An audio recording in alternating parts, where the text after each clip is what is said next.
Este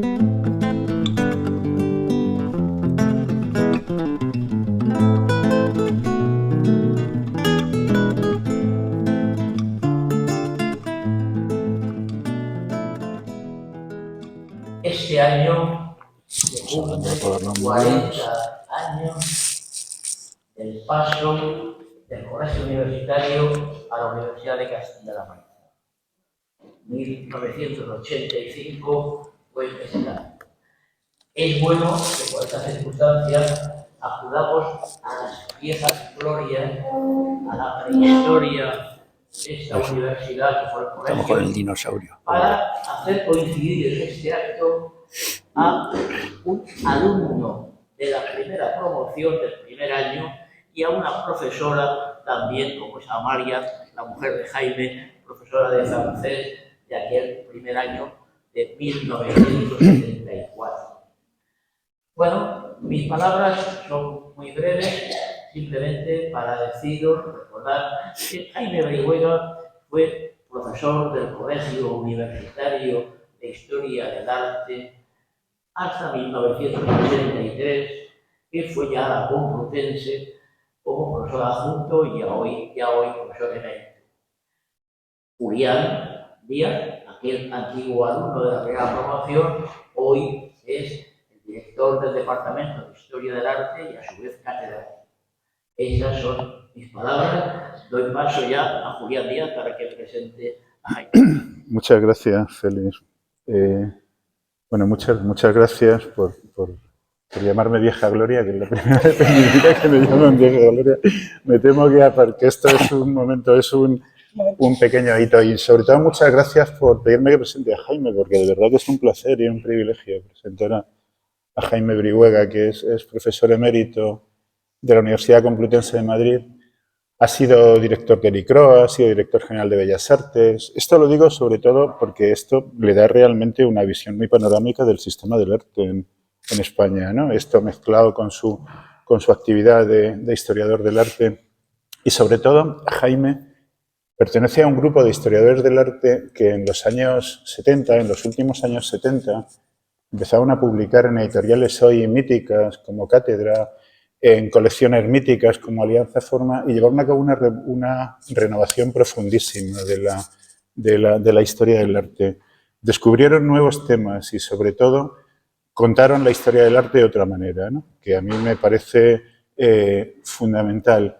Entonces, convirtieron nuestra historia del arte en una disciplina cosmopolita, poco autárquica, interdisciplinar, abierta.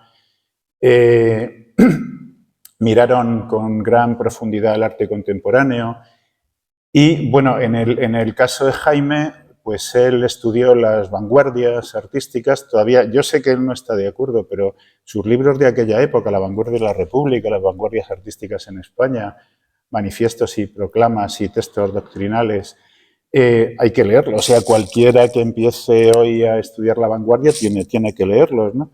Aquello lo que reveló sobre todo fue que, bueno, primero, que el arte tenía una importancia mayor de lo que se pensaba en esa época que llamamos con razón la Edad de Plata, y segundo, que la vanguardia española era mucho más que Picasso, Miró, Dalí, ¿no? Y entonces, pues ese libro y otros trabajos contribuyeron a crear una red interesantísima, ¿no? Pero bueno, subrayo que él forma parte de ese grupo que renovó la historia del arte, ¿no? Y de lo que otros pues nos hemos nutrido, ¿no? Luego él ha sido un gran comisario de exposiciones.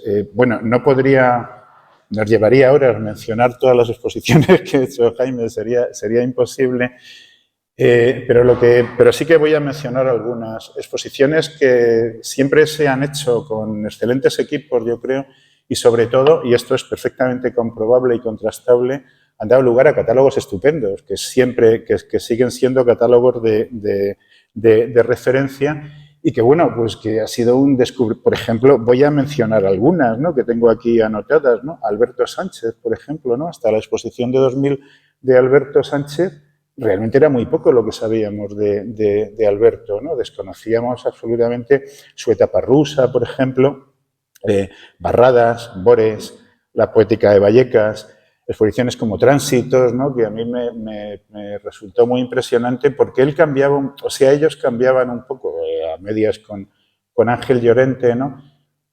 Pues daban una idea distinta de lo que había sido del arte español, sobre todo el arte de debajo de las primeras capas, de las capas altas de la vanguardia, antes y después de la Guerra Civil, ¿no? Yo creo que en ese sentido esa exposición fue un hito. Con Fines, por ejemplo, que un poco comparaba o de alguna forma trazaba un hilo entre el final del siglo XIX y el final del siglo XX, porque, claro, las exposiciones, ustedes ya lo saben, son lecciones de historia del arte, ¿no? Las exposiciones de Jaime en general son ensayos de historia del arte, ¿no? Renau, una personalidad tan poderosa como Renau, ¿no? Que bueno, artista, teórico, político.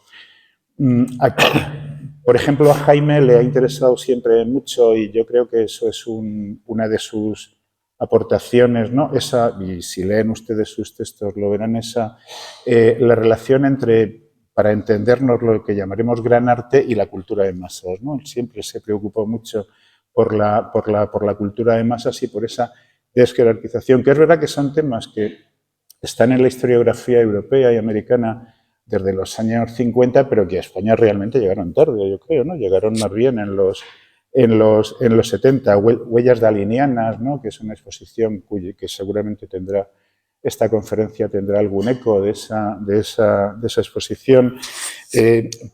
Por ejemplo, pues una relectura profunda de Julio Romero de Torres, ¿no? Que siempre fue un artista absolutamente desubicado en nuestro relato, ¿no? Nadie sabe muy bien dónde colocar a Romero de Torres, bueno, como dónde colocar tantas cosas, ¿no? Filosofía de los sueños, fisiología de los sueños, perdón, que es un paseo por el surrealismo, ¿no? Que no es el único, ni el primero, ni será el último, por el surrealismo, artistas españoles y artistas no españoles, ¿no?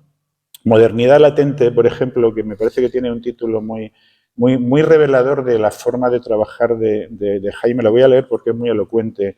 Modernidad latente, vanguardistas y renovadores en la figuración española. 1920-1970. Es muy interesante esa forma de abordar el siglo XX en bloque, ¿no? De alguna manera en bloque, con perspectiva, de manera panorámica.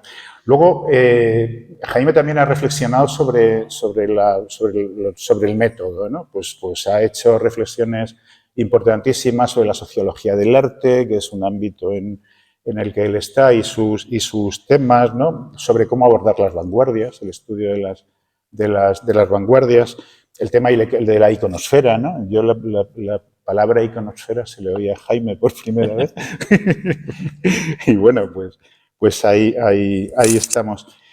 Y bueno, les quiero recomendar un libro que apareció hace unos años, un libro que se llama Cambio de siglo, República y exilio, arte del siglo XX en España, publicado por Visor.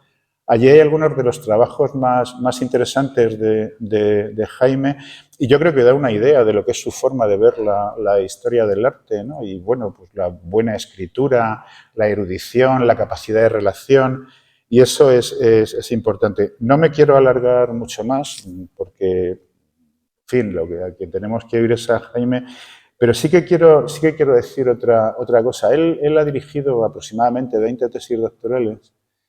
Entonces, si uno ve la lista de los temas, la verdad son interesantísimos, sugestivos, pero sobre todo entre esos 20 autores hay algunos historiadores del arte que son ya de referencia, son gente que está en el panorama y que son de referencia. No voy a citar ningún nombre porque eso sería correcto, ¿no? Pero bueno, realmente eso subraya la condición de maestro, ¿no? de Jaime Brihuega. Y bueno, casi nada más.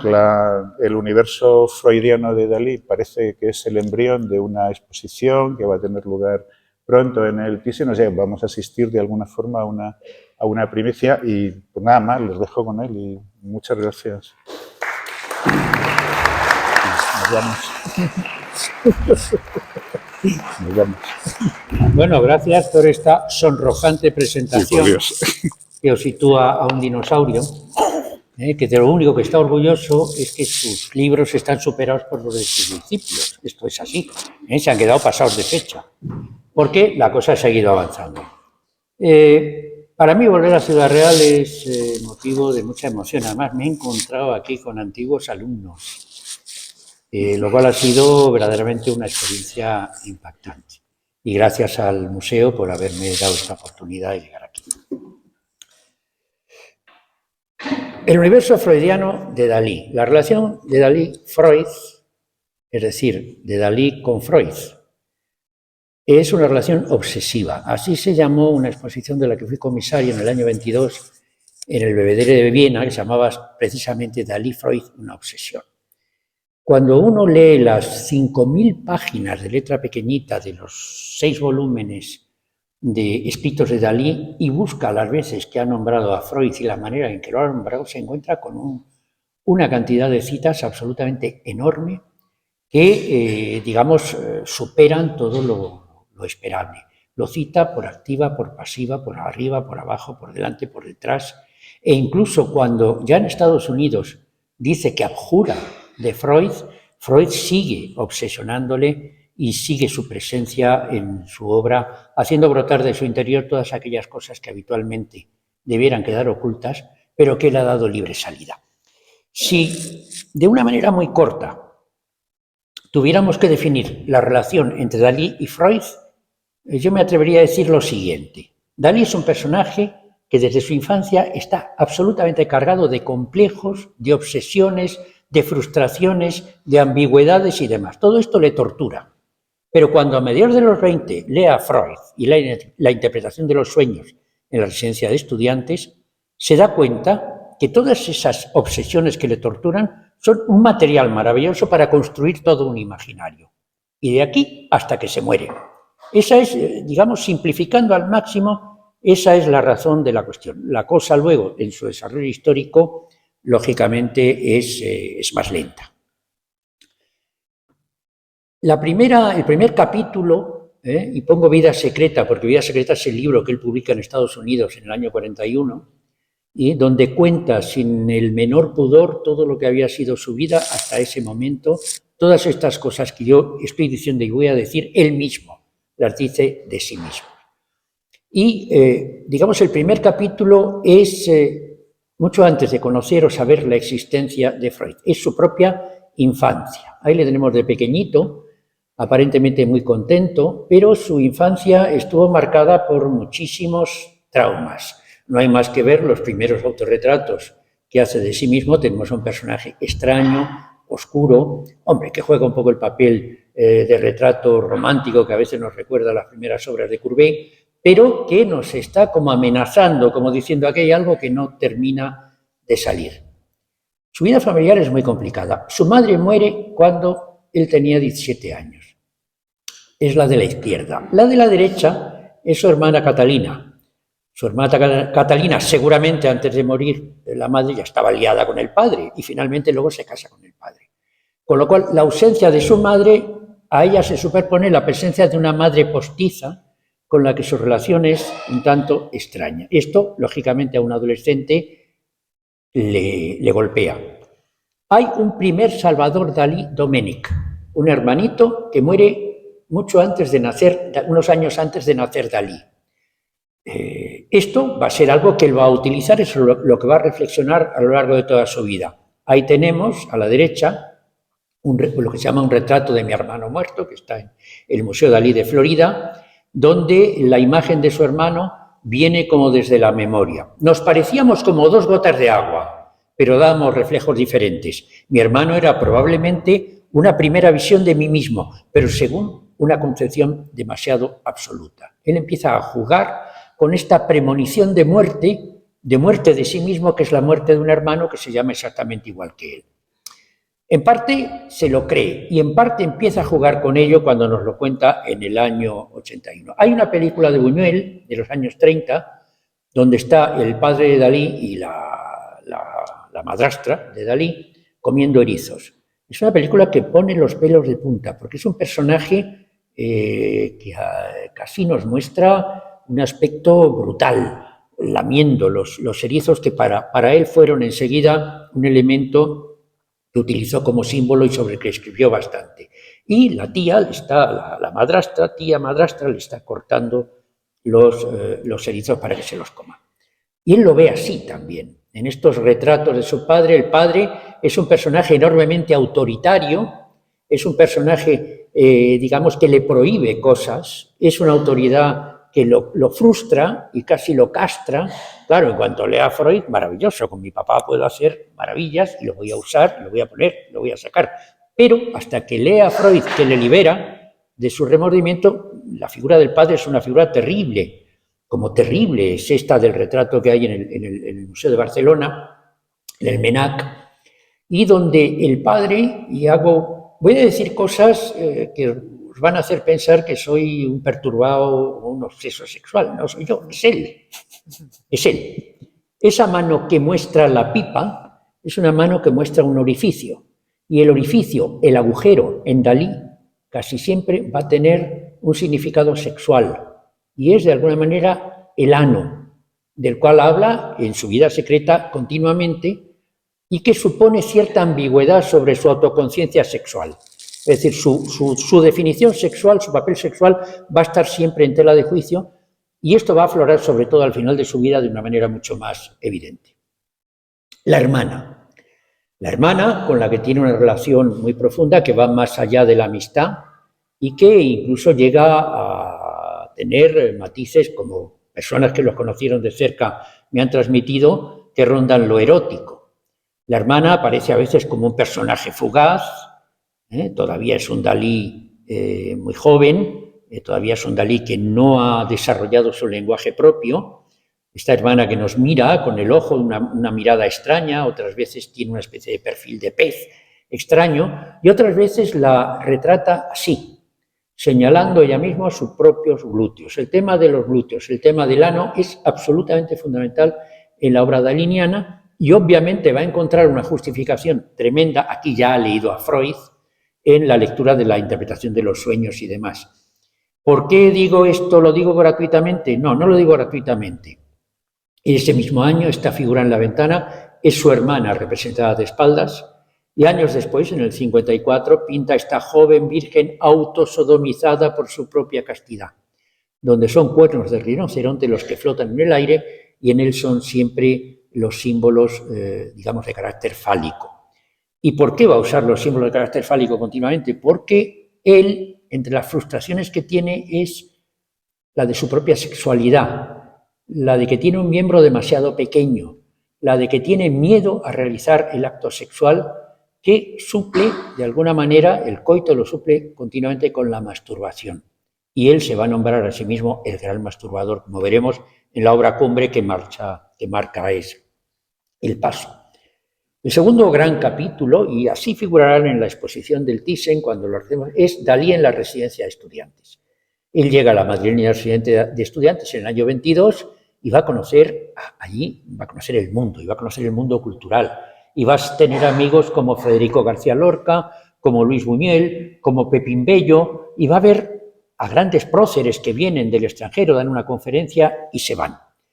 Y, sobre todo, va a acceder a un conjunto de publicaciones culturales que le van a permitir conocer las vanguardias, de manera que su arte, que tímidamente se había estado acercando a la estética impresionista o a la estética navi, de pronto va a coger otro rumbo.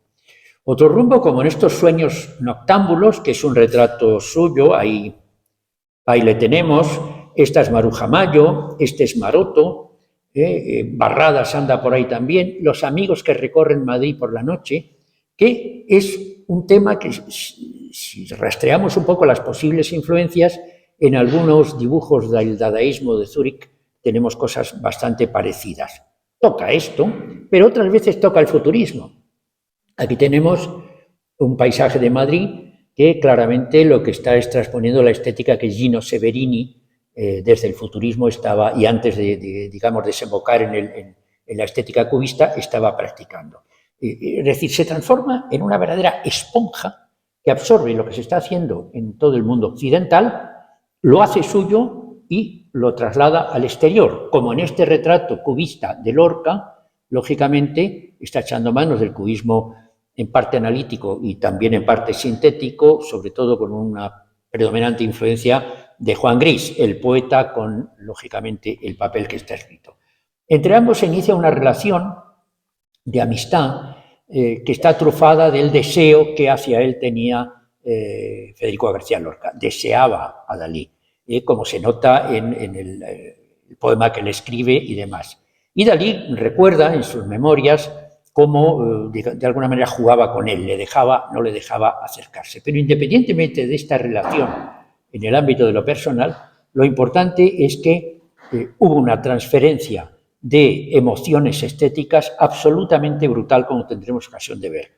En Pierrot con guitarra, por ejemplo, claramente está utilizando el assemblage sobre una estética de cuño cubista o una estética de cubismo evolucionado hacia el purismo, en esta naturaleza muerta, que nos habla que nos estamos moviendo entre el 23, 24, 25, que en ese abanico de 3 años nada más está desplegando, absorbiendo todas las formas de expresión de la contemporaneidad, o las figuraciones modernas de cuño alemán o de cuño italiano, que se producen en el periodo de entreguerras, le sirven para este retrato de Luis Buñuel, componiendo un fondo al lado que en parte está inspirado en los fondos de Giorgio de Chirico y en parte está inspirado en fondos que la pintura italiana del Novecento también había utilizado. Utilizo estas referencias sencillamente para decir que Dalí está absorbiendo todo hasta que de alguna manera logre su lenguaje particular que le durará muchísimos años. Un año clave, 1926. Yo tengo el gusto de que inauguraré la exposición en el 26, que son 100 años del inicio del surrealismo, el Dalí y Lorca, que es el inicio del surrealismo en España. ¿Qué ocurre en ese año? Convergen en la residencia de estudiantes varias cosas. Sigmund Freud, llegan las traducciones de sus libros y pasan de mano en mano y, por supuesto, por las manos de Dalí, que literalmente lo devora. Luis Aragon ha dado una conferencia en el 25 sobre el surrealismo, es decir, ha dado a conocer que hay un movimiento de este tipo.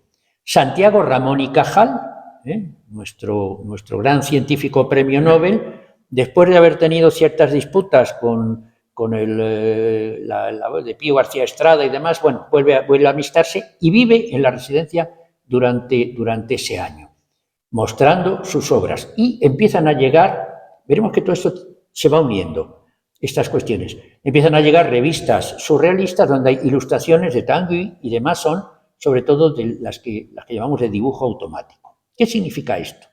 Que a partir del año 26, en la obra de Dalí y en la de Lorca, empiezan a aparecer inclinaciones de carácter surrealista. Por ejemplo, en este enorme cuadro del Museo de Montserrat, enorme para lo que son los cuadros de Dalí, que a veces son auténticos sellos de correos, este tiene 2 metros por 1,90, a primera vista decimos, bueno, la influencia del Picasso neoclásico está clarísimo. Es Picasso neoclásico el que en este momento se proyecta y le interesa. Pero ya empiezan a aparecer cosas un poco extrañas. La idea del efebo, la idea de la ambigüedad sexual del efebo. El efebo que sujeta una flauta con la mano mientras tensa el brazo. La flauta siempre será en él una metáfora de la masturbación. O, de pronto, el tema de las cabezas cortadas, en la que se suelen disponer 2 perfiles, el de Lorca y el suyo.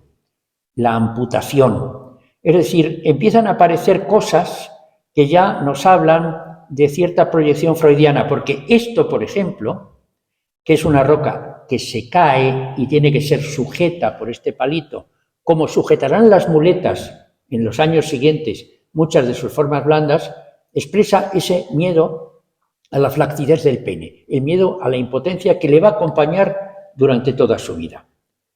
De la misma fecha es este homenaje al noticiario Fox, donde esto es una prostituta, como esta, besada por el fantasma de un marinero, y que tiene a un niño marinerito pequeño que es él, como la Virgen Teotocos en la iconografía bizantina, tiene al niño colocado sobre su vientre. Es decir, hay una metáfora religiosa superpuesta a una metáfora que tiene que ver con el mundo de la pornografía, y obviamente el niño empuña nuevamente la flautita. Bueno, aquí si viéramos relaciones, este caballo está tomado directamente de una obra de Miró. Las chimeneas muestran claramente sus agujeros, que van a empezar a ser un elemento obsesivo en su iconografía. O de año 26, Esta naturaleza muerta, donde está hablando de los bodegones de Picasso de estos años, de los que realiza, pero donde de pronto la cabeza cortada no solo es un busto clásico, como podría ser la alusión a Hierro de Quirico, sino que también vuelve a superponer la cabeza de Lorca, su propia cabeza, la guitarra se vuelve flácida, la guitarra se vuelve pez. Empezamos a ver significados diferentes en las cosas. Representan las cosas que se mueven en un ámbito semántico a veces completamente contrapuesto. Años después, en su paranoia crítica, esto se va a fundamentar incluso teóricamente.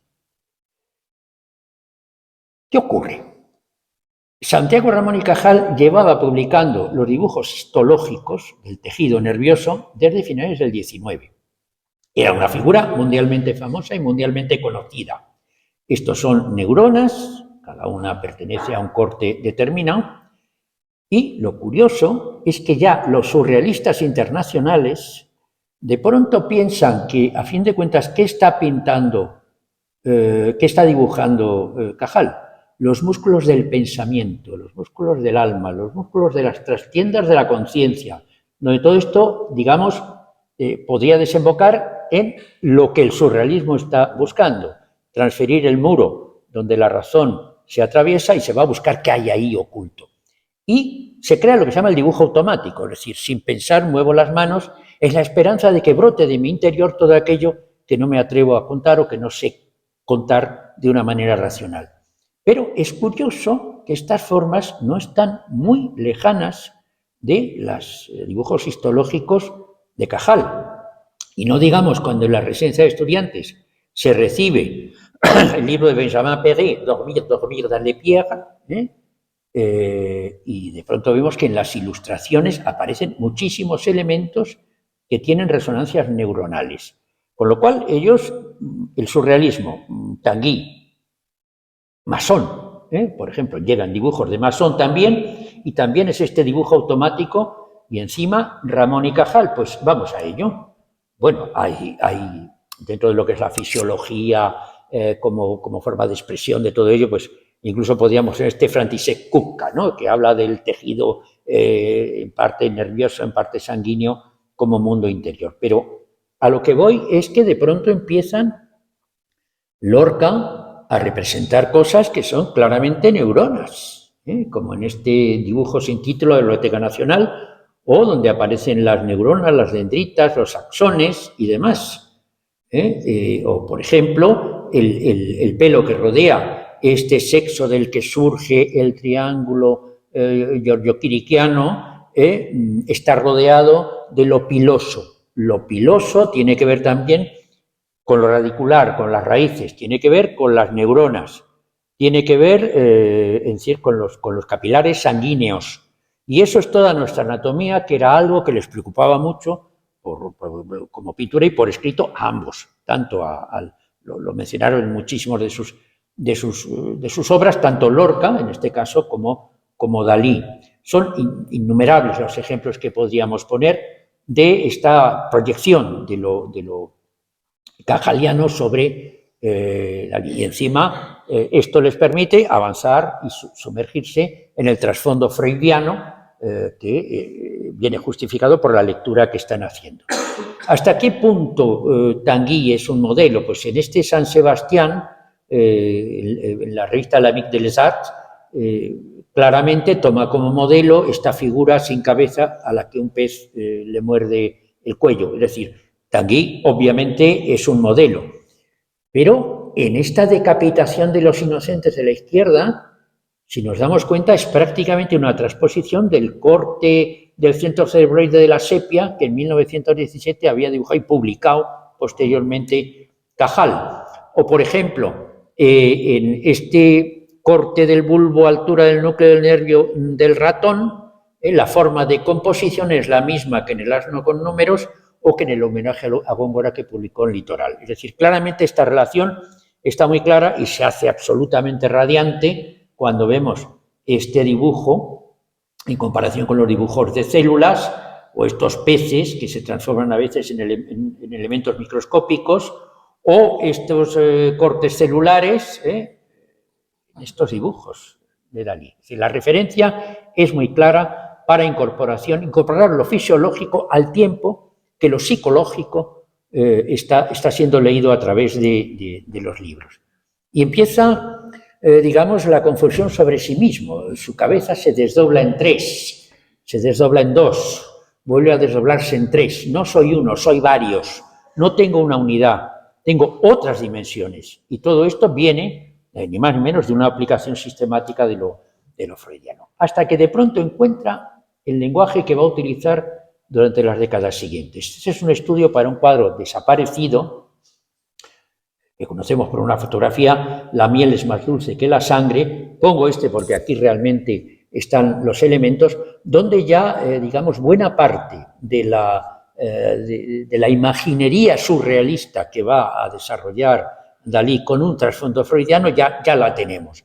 El asno podrido del que surgen moscas, el cuerpo también podrido del que salpica la sangre, las agujas del taxidermista que sirven para adentrarnos en el interior de los cuerpos, digamos, el monumento a base de triángulos escalenos que remite, por un lado, al mundo de Giorgio de Chirico, que también se había planteado la relación de lo siniestro, es decir, el trasfondo terrible que puede haber en lo cotidiano, animales, explosiones, figuras fantasmagóricas, todo esto empieza ya a formar parte de una iconología muy clara y muy definida. En este aparato inmano, por ejemplo, esta es en realidad un retrato suyo, sobre todo la sombra vemos que es mucho más humanoide, la mano de la masturbación estalla por la tensión, la sangre, que es el dolor, y el semen, que es el placer, se juntan, y esto nos lleva a una continua oxímoron eros-thanatos, amor, muerte, placer, dolor, agradable, desagradable, atractivo, podrido. Es decir, este doble juego de contrarios va a estar presente siempre en su obra, como lo están los esfuerzos estériles, donde este personaje ambiguo, hermafrodita casi, con elementos de sexo femenino y de sexo masculino, tiene una cabeza que estalla en sangre porque esa cabeza se ha transformado claramente en un pene. O este autorretrato suyo con la imagen de la excitación sexual, siempre que aparezca un hombre con los ojos saltones, y es el mismo, como luego será un león o como luego será su autorretrato como jarra. En fin, nos llevaría muchísimo tiempo desgranar cada uno de estos elementos porque está lleno, pero los vamos a ir viendo en los años sucesivos. En este desnudo femenino, por ejemplo, el dedo, como siempre, el dedo de la masturbación, y la cabeza desaparece y, digamos, la vagina se transforma prácticamente en un elemento dominante en la anatomía. Hay un momento en que toma como modelo, claramente el modelo de los anteriores, el dominante es Giorgio de Chirico, que lo va a ir desarrollando, pero aquí, por un momento, se acerca a Max Ernst, a la amplísima y complejísima imaginería de Max Ernst.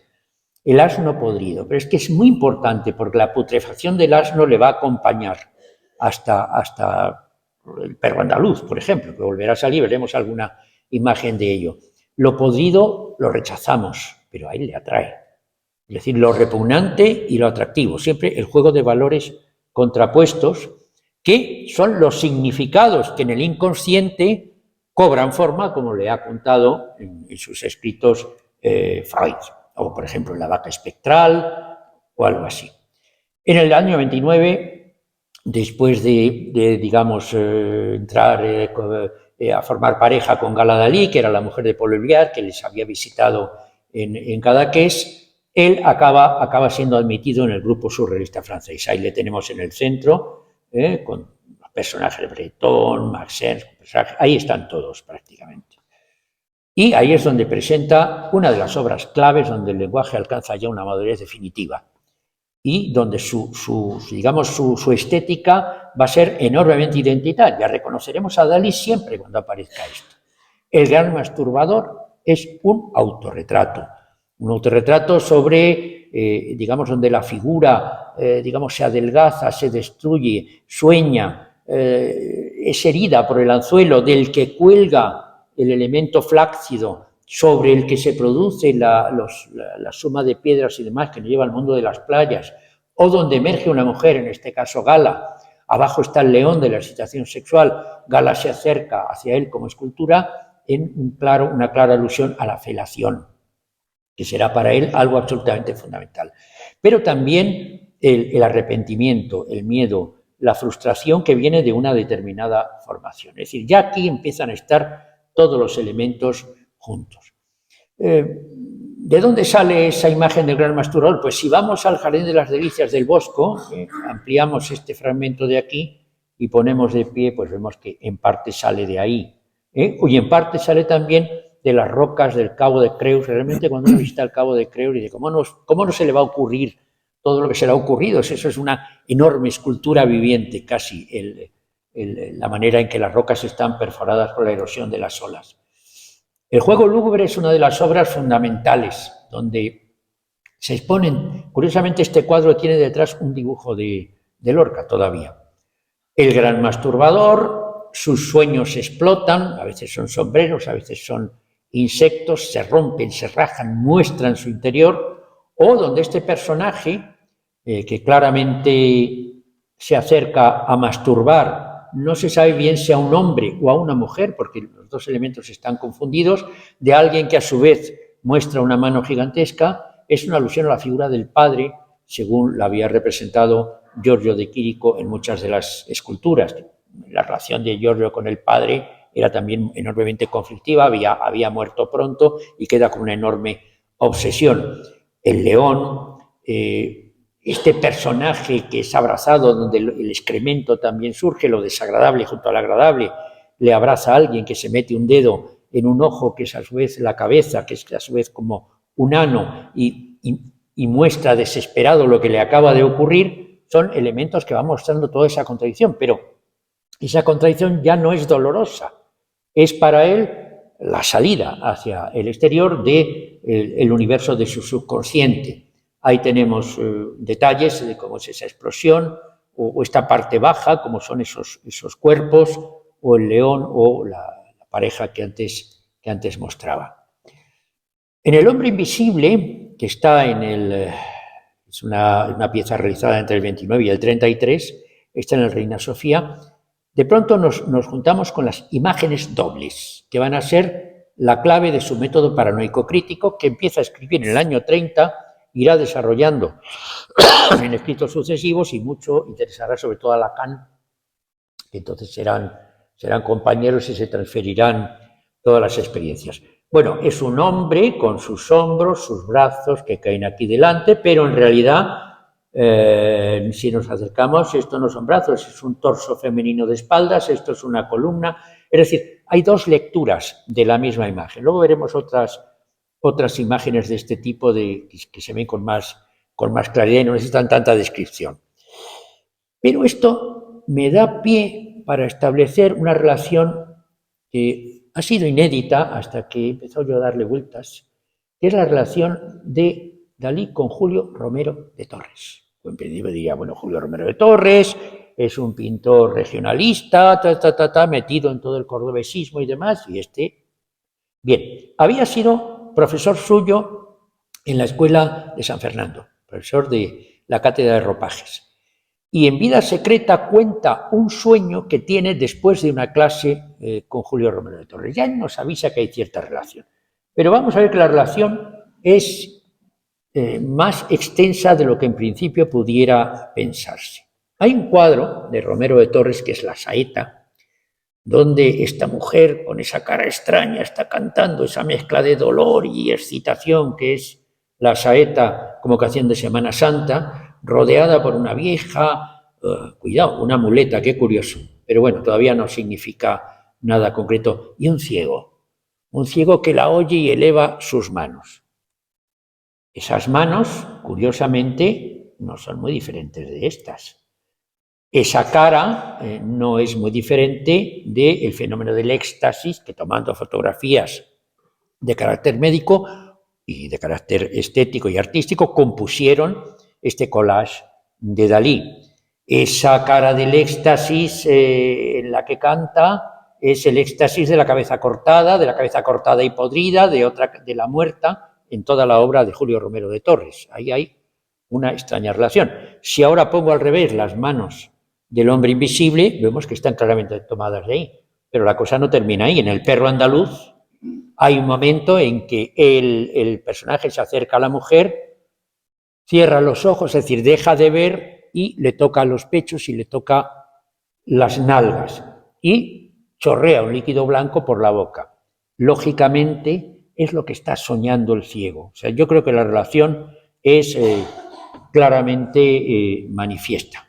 Porque, por ejemplo, los dos funcionan con las cabezas cortadas. Ahí tenemos una Salomé, ahí tenemos una cabeza de santa, Julio Romero de Torres, ahí tenemos otra Salomé, la cabeza incluso está medio podrida, ya ahí tenemos las cabezas cortadas que antes veíamos, ahí tenemos más cabezas cortadas con su autorretrato, que sería este de abajo, y el retrato de Lorca. Es decir, la cabeza cortada es en Julio Romero de Torres y en Dalí un elemento recurrente. En este estudio para la miel antes lo he proyectado rápidamente, vuelve a aparecer esa cabeza cortada. La putrefacción, el asno podrido, pero ahí vemos esa putrefacción que alcanza ya la cabeza y a la que se acerca en un sentimiento de pena, pero también de atracción, de repulsión y atracción, la Salomé. El asno podrido lo hemos visto antes, como un elemento clave, o el asno podrido que aparece en El perro andaluz. Es decir, hay esos puntos de contacto. Y si vamos más allá, en la metamorfosis de Narciso, abajo a la derecha, ya en el año 37, hay un galgo que devora una carne en estado de putrefacción. Y ese galgo tiene que ver con el galgo Pacheco, de Julio Romero de Torres. Fetichismo, zapatos de tacón, lo paso rápidamente porque esto es interminable. El fetichismo, que lo ha estudiado mucha gente en Julio Romero de Torres ya, el zapato de tacón, como un fetiche de carácter erótico en el que a veces se hurga con el dedo, como en este caso, y en los zapatos de tacón de las prostitutas del cuadro que veíamos antes, o del otro también, el zapato de tacón, o vamos más allá, este zapato de tacón perdido en la lejanía, este otro zapato de tacón perdido aquí, o estos zapatos de tacón que están, a manera de fetiches, metidos dentro de la ropa o de ese recipiente que recibe líquido, que es otro signo freudiano del elemento femenino recibiendo el elemento masculino. Claro, el surrealismo hecho mano de fetichismo de los zapatos, como en este asamblas de Meret Oppenheim, o Stiersky, también el cuchillo cortando las piernas, o no digamos en Bellmer, en este subterráneo. Es decir, el surrealismo lo iba a utilizar entonces y después. Y finalmente, de una manera extraordinaria, Roman Polanski, en esa película maravillosa que es La Venus de las Pieles, también utilizó el tema del fetichismo del zapato, pero entendido como eros y zánatos, como lo que nos produce atracción, pero nos va a producir a su vez dolor. Empiezan a producirse las obras fundamentales de este periodo, como es el Monumento Imperial a la Mujer Niña, que obviamente es Gala, donde aparecen las cabezas que representan al padre, que se transforman en animales monstruosos. Esta especie de jarra personaje es un autorretrato que desemboca en el león, que es la excitación sexual, y llamo la atención sobre esto, que es la cabeza de un buitre. Y la cabeza de un buitre, luego hablaré de ello porque también tiene una relación claramente freudiana, con un tema que Freud desarrolló en su estudio sobre Leonardo da Vinci. En los primeros días de la primavera, lógicamente todos sabemos que son los días en que a un adolescente o un joven realmente el cuerpo le palpita claramente. Vemos a este personaje que se arrima a un personaje que no tiene cabeza, sino claramente una vagina, mete las manos en un cubo lleno de sangre, en fin, elementos viscerales mezclados con peces, toda esta serie de símbolos que se van repitiendo. Pero también estos personajes de espaldas que no se miran a sí mismos, estos otros que juguetean con otros, y esta fotito es la foto de su hermano.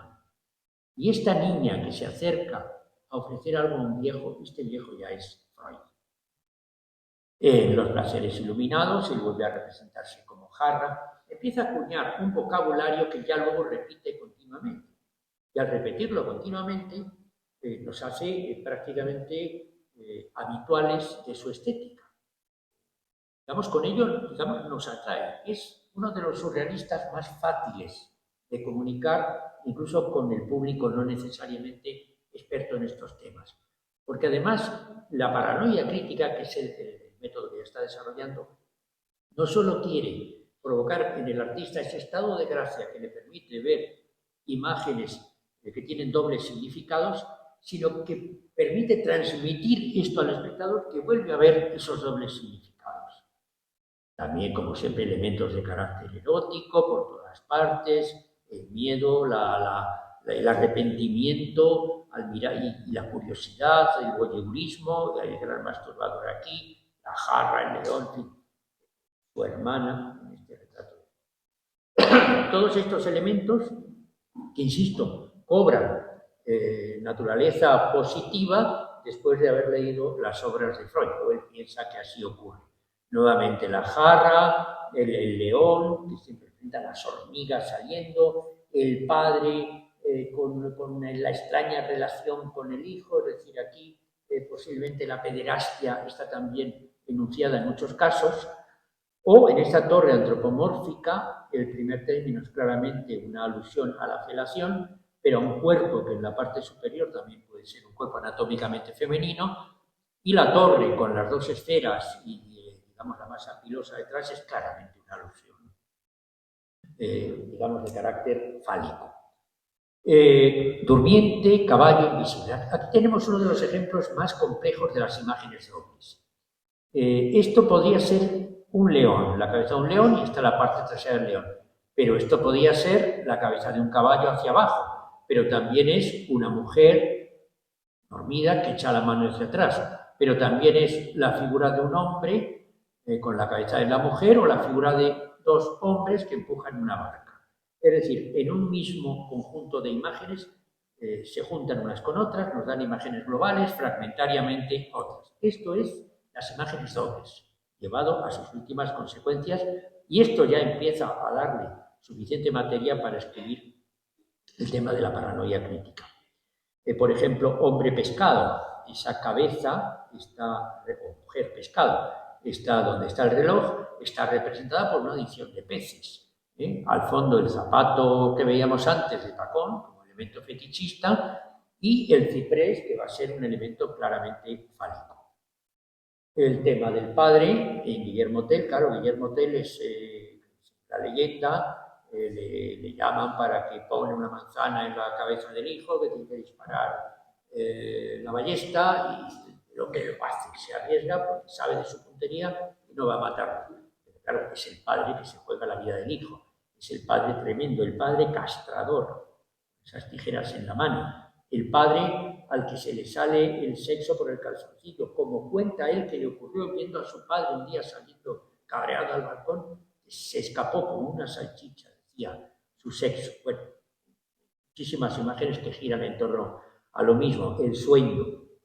El sueño es el momento en que de nuestro interior surgen elementos a veces repugnantes, en que nuestra unión con la realidad es apenas una cuerdecilla, porque para él lo más importante son los llamados estados hipnagógicos. Ese momento que todos hemos experimentado, en que te estás durmiendo, pero no del todo. Aunque sigues viendo cosas, pero ya las mezclas con los sueños. Para él ese es el estado de gracia. O esta mujer que proyecta, la veíamos antes también, una sombra que en este caso es masculina. O al fondo las rocas de su infancia. Su infancia nunca desaparece. Cuadros muy famosos, los relojes blandos, el tiempo como una dimensión que no es terminante. Aquí ya seguramente todos los pensamientos de carácter físico o novedades que la física está haciendo empiezan a interesarle. Pero él es el gran protagonista, es el gran masturbador, durmiendo y recordando el paisaje de su origen, esa vuelta continua a la infancia. El método paranoico crítico.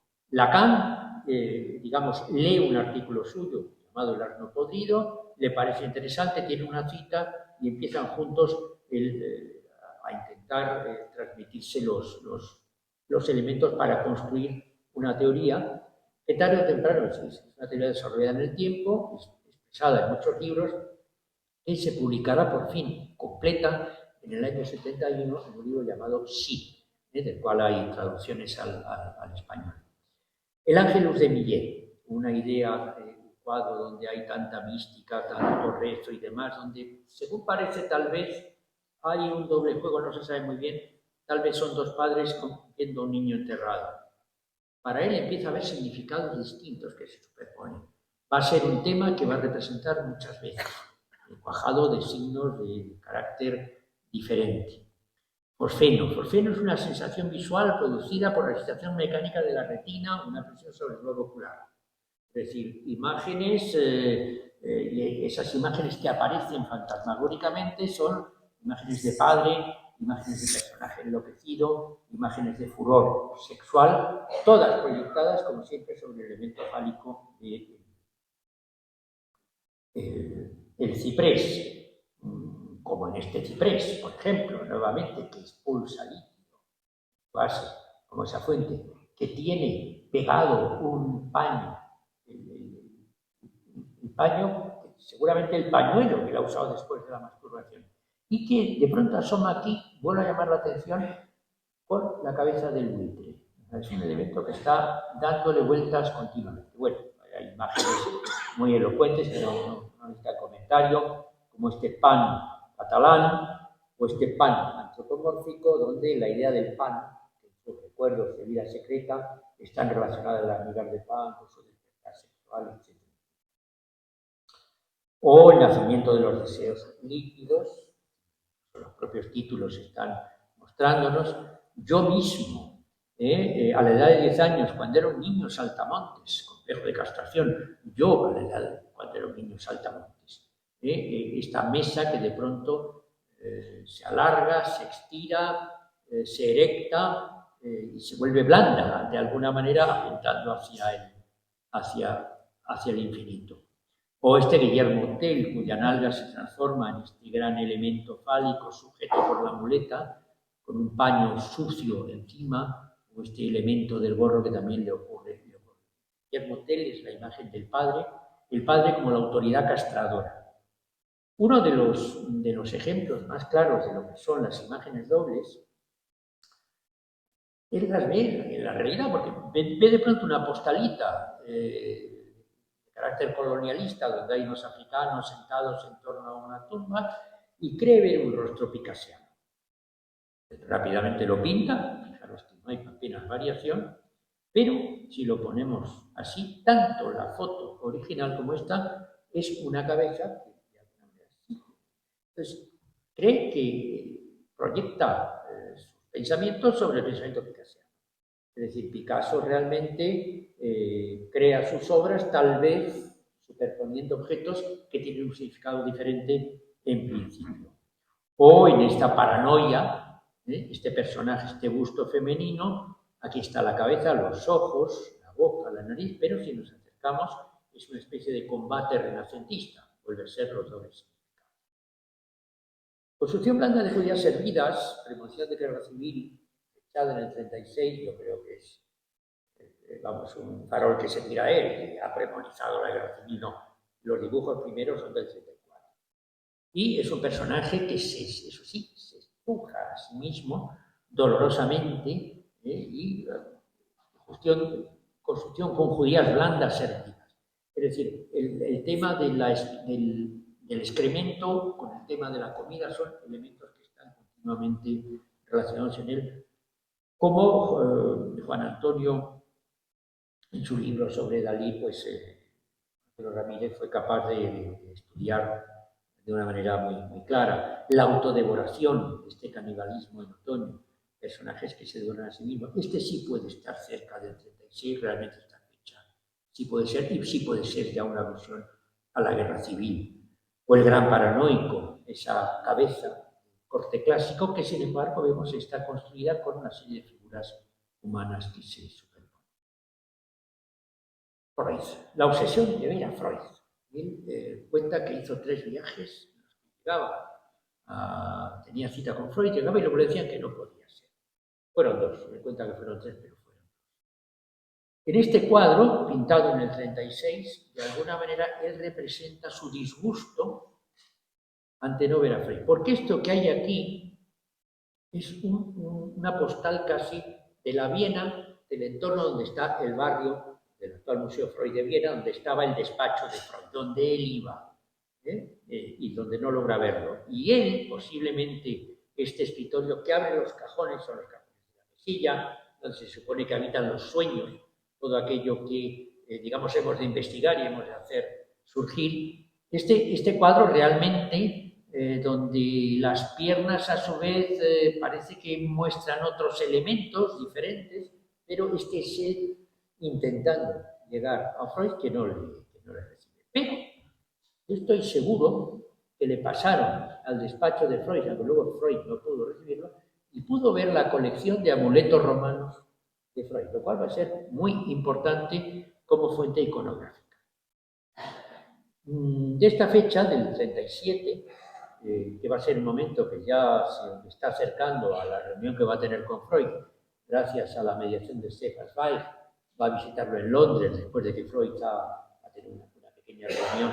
Freud no le va a hacer demasiado caso, sí, le contesta a Zweig en unas cartas, tiene una cara de español muy ardiente y demás. Bueno, él, sin embargo, cuenta la reunión con Freud como algo que lo deja completamente, le enseña la metamorfosis de Narciso, que a partir de ese momento Freud, que despreciaba el surrealismo, va a empezar a apreciarlo. Bueno, él monta una extraña leyenda con todo ello. De esta época, por ejemplo, es estos cisnes reflejando elefantes. Hay cisnes, pero el reflejo de pronto parecen elefantes. Aquí hay un personaje que se va, que es Francis James, que será otro de los que le acompañe a esa visita con él. Es un coleccionista con el que va a tener mucha relación, que le va a comprar obra muy importante, pero lo traigo por esta figura de la costa donde vuelve a aparecer el buitre. Lo aumento, sería el ala, y en la cabeza estaría con las alas desplegadas así. Claro, en el libro de Freud, Un recuerdo infantil de Leonardo da Vinci, Freud dice que Leonardo recuerda inconscientemente en Santana la Virgen y el Niño que cuando era pequeño se acercó un buitre a su cuna y le dio con un golpe. Bueno, Freud es un magnífico escritor, entre otras cosas, pero no sé si mucho más. En el libro de Freud, él ve, y hago aquí el buitre, fijaros el parecido, está representado como imagen doble por Leonardo da Vinci, lo cual a él le apoya, ni más ni menos, desde el pasado. Leonardo apoya también la teoría de la paranoia crítica. El sueño sigue siendo fundamental en él, el sueño donde estamos unidos apenas al mundo real, al mundo de la vigilia, en este caso sujeto por esas pequeñas muletas, sobre todo porque representa los estados hipnagógicos y nuevamente es autorretratado como el gran masturbador. La reunión de Londres se produjo, acompañado por Stefan Zweig y Francis James, le logró recibir. Y él cuenta que cuando se acercaba ya a subir a verle, de pronto vio una bicicleta que tenía una bolsa de agua caliente y un caracol que se movía por ella. Voy a ver si me dejan montar una instalación de este tipo para la sala de la reunión de Londres. Retratos que hace de él viéndolo como su cabeza con la de un caracol, la hizo un poquito después. Y este es el cuadro que le presenta, la metamorfosis de Narciso, cuadro que nos llevaría horas a explicar, porque aquí hay una serie de símbolos absolutamente. Narciso es el hombre que se ama a sí mismo, que se enamora de sí mismo mirándose en el reflejo, pero en el reflejo, la figura de Narciso más el reflejo es la figura de una mano que sujeta un huevo. Hay un larguísimo poema escrito por Salvador Dalí, donde cuenta el significado de todas estas cosas. Y habla del conjunto de heterosexuales y esa especie de monumento de un narcisista que se mira a sí mismo que encarna la homosexualidad, que es algo que le va a preocupar continuamente. En el despacho de Freud, seguramente él vio este amuleto romano, que es una mano con un huevo. Y es la primera célula de estos dibujos, donde aparece la mano con el huevo, o de estos bocetos. Es decir, muy probablemente él ya sabe que va a verle y quiere decirle, mira, de tu mano con el huevo he buscado un significado. Él intenta una conexión con Freud de este tipo. Bien, pasamos el momento del encuentro y de pronto en esta imagen desaparece, que es, digamos, una representación de la carta de la pintura flamenca, y sin embargo lo que vemos es un retrato freudiano, la nariz, la boca, el bigote. Vermeer por un lado y Freud por otro. Ahí tenemos la mujer leyendo y ahí tenemos la interpretación freudiana. La mesilla de noche, España 1938, la mesilla de noche siempre encarna el mundo de los sueños de cuyo cajón emerge lo oculto. De alguna manera se reitera bastante. Bien, él cuando va a Estados Unidos de pronto dice, no, ya Freud no me interesa. En el momento que dice, ya no. Le interesa más la ciencia, le interesa más la mística, la religión o otra serie de cosas. O, digamos, los fenómenos de energía atómica, el óxido desoxirribonucleico, en fin, empieza a tener otros asuntos. Pero Freud sigue presente en sus claves, como vamos a ver rápidamente ya para terminar en algunas de sus obras. Ahí le vemos pintando el pabellón de Venus, en la exposición de Nueva York del 39, donde esta cabeza es Freud, de la que emerge el cajón, él como gran masturbador, las jirafas, los relojes, repite un poco su lenguaje. Encuentro el psicoanálisis y la morfología, claramente es una alusión a ello. El perverso polimorfo de Freud es una postal donde el niño encantador está mordiendo una rata, lo encantador con lo terrible. En el enigma de Hitler, bueno, la obra es complejísima, es el momento en que Hitler está en contacto con Inglaterra y Chamberlain se deja el paraguas olvidado, la foto de Hitler, las judías, la tensión de la guerra y demás, y el líquido viscoso que cae sobre. Es decir, elementos intentan buscar significados no ya dobles visualmente, dobles semánticamente en cada uno de los objetos que presentan. O pilón segador, el opilón segador es una raza de araña que está aquí representada al atardecer.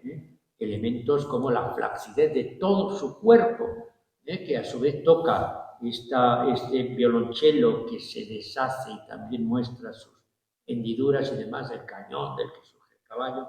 Elementos que dicen que no está abandonando a Freud. Viejez, adolescencia, infancia, por ejemplo, si nos acercamos, está el niño, la imagen doble, ¿no? Los ojos, la nariz, la boca, pero también es el niño con un personaje parecido al de los cuadros de Vermeer, que contempla unas rocas, a su vez muy parecidas a las de su Cataluña natal, su Gerona natal. El dios de la bahía de Roses, por ejemplo, es un personaje claramente hermafrodita, en torno al cual giran todos estos personajes. Es más, vuelve a reiterar algo que había hecho ya en la metamorfosis de Narciso. Pero claramente esa cabeza de mujer y ese cuerpo de hombre lo que están manifestando que su propia identidad sexual, que estaba en tela de juicio desde que era niño, como él mismo nos ha contado, empieza a no importarle manifestarlo de una manera clara. El sueño causado por el vuelo de una abeja, en un momento hipnagógico también, donde de pronto de la granada surge el pez, el que surge el tigre, el que llega rápidamente el fusil que va a clavarse en el personaje, a punto de despertarse, habla del sueño o de ese despertar como un momento realmente conflictivo. Incluso después del 45, la persistencia de los freudianos es muy grande, como estas metamorfosis eróticas, o un cuadro que tenemos ahora mismo expuesto en Madrid, en la colección Massabeu, Asunta Corpuscularia, lapislazulina, donde La Asunción es la Asunción de Gala. Esta es Gala y este es él. Es un cuadro religioso, Gala transformada en una virgen, pero curiosamente ascienden por aquí numerosos cuernos de rinoceronte, que como sabemos es un elemento sexual. O sea, sí lo místico, sí lo religioso, pero no abandona un trasfondo que tiene que ver con otro. Lo mismo que en esta ascensión que tenemos ahora mismo, la versión Pérez Simón, también expuesto en Madrid, donde ascensiona a los cielos, pero, digamos, Gala, a quien asciende él como Cristo, están colocados en una posición que permitiría la felación y el cunilingus. Mientras que hay una explosión, que además es sanguínea, como lo era en el cuadro Cenicitas, o seminal, como lo era en Aparato Inano. Es decir, sigue presente. Estos dos adolescentes, lógicamente, están evocando esa reflexión sobre su propia identidad sexual. O incluso la encajera de Vermeer está atacada por cuernos de rinoceronte, en este caso. O esta diosa apoyándose sobre codos, formada por 5 cuernos de rinoceronte, vuelve nuevamente a reiterar el mismo asunto. No me va a dejar el Vaticano este cuadro, mira que lo siento, porque anda, el Vaticano tener un cuadro del gran masturbador viejito y la caído. Una pena final. Es Dalí en su vejez. Dalí cuando ya siente que ni siquiera esa otra figura puede. San Sebastián según la Amazona herida, ya de el San Sebastián claramente no es un hombre, es una mujer. Un reloj blando colocado en el lugar adecuado, haciendo morir, resucitar a un joven efebo por los excesos de la satisfacción. Está muy claro que todo esto está expresando un momento en que él tenía verdaderas orgías sexuales en este momento, en la realidad. O contemplando el gran masturbador, lujo sobre cobre, es él mismo viendo su juventud que se acaba y se acaba definitivamente. Aquí hay otro cuadro, el gran masturbador de una ventana, en fin, que son. Yo he visto a Dalí 2 veces en mi vida. La primera vez estaba viendo un cuadro de Mogó en una exposición años 70, una exposición en Madrid sobre el simbolismo. De pronto un tío me pega un golpe y se pone a gritar el cuadro. Bueno, para mí aquel golpe casi me lo llevé como una medalla, ¿no? El historiador, el joven estudiante de historia del arte había visto a Dalí. Y la siguiente vez lo vi dentro de su cajita. Estaba muerto porque yo acudí al funeral por razones de mi cargo y me dejaron solo con él. Y me dio mucha ternura ver aquella figurita que había sido tan escandalosa, metidita en una caja de plomo y a punto de protagonizar un funeral hecho según